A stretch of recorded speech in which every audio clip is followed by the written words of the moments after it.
everybody. In this presentation, we're going to be talking about developmentally appropriate cognitive language and literacy environments for preschool and kindergarten-aged children. Some essential skills and understanding for emergent literacy. So these particular skills are important for young children to develop as they are becoming budding readers.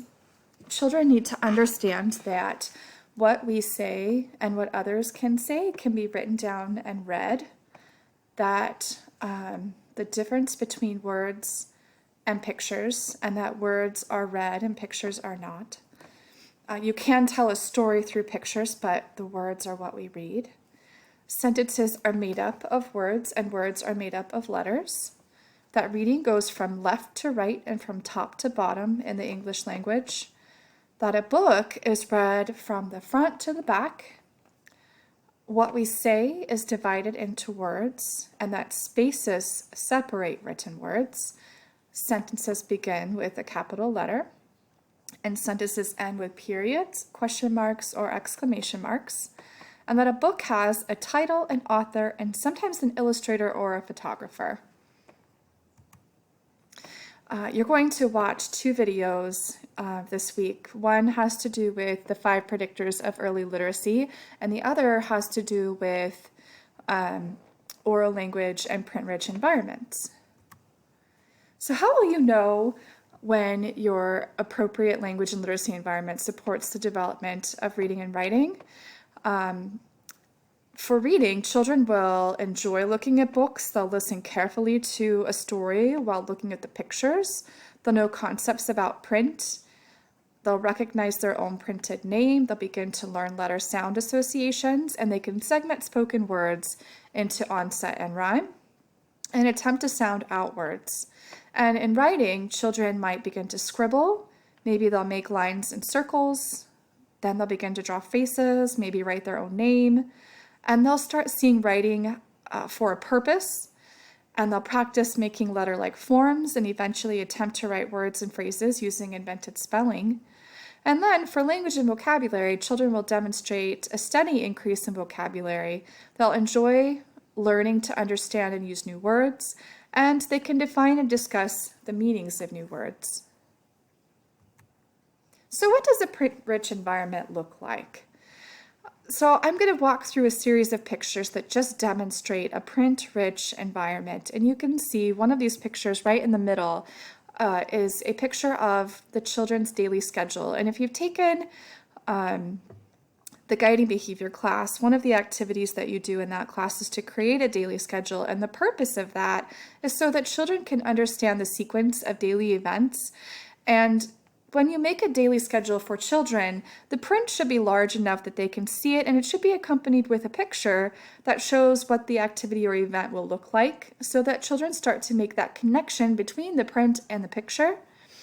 You can see on the right-hand side of your screen, this teacher has labeled the materials in the classroom with a picture on the tub with the word of what's in the tub, along with a picture on the shelf with the word that is labeling the item. And lots of teachers will label the things in their classroom because it helps clean up, become easier when children know that everything has a place and each thing has a specific purpose and where you put it. But this also helps children see the purpose behind printed words.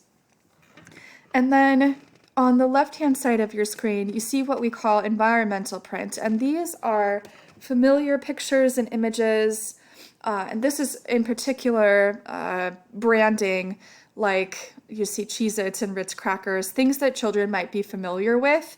Even though they're not reading the word Cheez-It, they recognize that logo, and so they are, in a way, reading the logo. And sometimes I give the example of the golden arches. When children see the golden arches when they're driving on the freeway, they will often say, "Oh, McDonald's, can we go to McDonald's?" And so that's another example of environmental print. Here we see a children's word wall where children have been encouraged to write some words on the wall.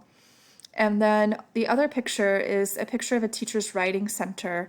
And at the writing center, you see materials and items that would support children's writing development. Here are some more examples of a print-rich environment. You can see when you look at this children's bathroom, pay attention to how low the items are on the wall. When you're thinking about where to hang printed items in the classroom, if the purpose is for children to engage with it, it needs to be at their level. If it's something for you, like a hand washing sign or a medication procedures list, that can go up higher because it's for you. But anything that you want the children to engage with, you should be putting that at their eye level. Here is a picture of a pre-K classroom. You can see this teacher has labeled their bookshelf, and then there's a library area with some cozy chairs and some children's favorite books. Take a look at that bookshelf.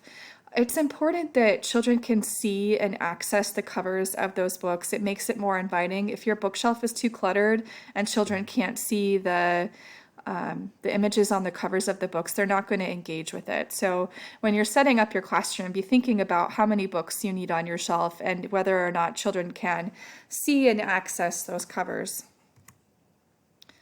Here are some more library centers. They look very cozy, very inviting. The books are all accessible by children. Some more writing centers. Again, lots of tools and materials for children to engage with. And that is it. So this week we're going to be talking about print-rich environments, oral language development, and supporting preschoolers' print-rich environments.